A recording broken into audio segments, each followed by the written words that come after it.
It seems like every artist has little quirks to their creative process. So can you walk us through what it looks like when you create a new song and if there's any surprises to that process that fans might not know? You know, I spent a decade of my life writing songs every day by myself. And so I still try to kind of hold that true. And we've gotten to put out a song or two that I've written by myself. You know, College Town, I wrote that song by myself. And then there's a couple more that we'll hopefully get in the studio on that I've written by myself. But in the writes with co-writers, you know, my role is kind of just like, I'm just gonna kind of say everything that comes, like every line that I can think of. And I work best when the co-writer can just pick the 5 or 10 lines that actually are good.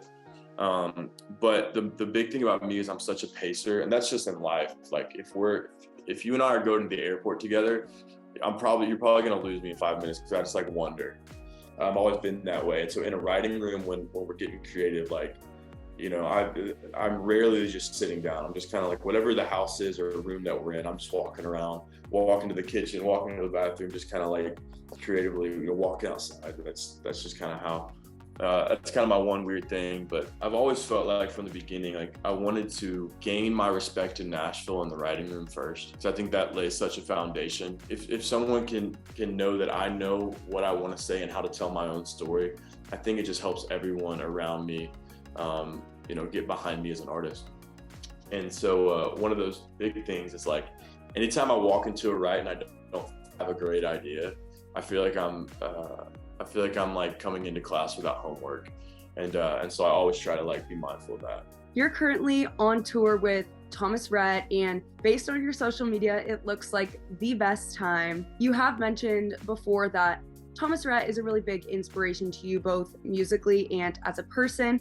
Do you have anybody else that you look up to, either artist-wise or just that has impacted your life? You know, growing up in Nashville, my mom kind of did y'all's job, essentially. She'd, you know, interview artists and interview songwriters.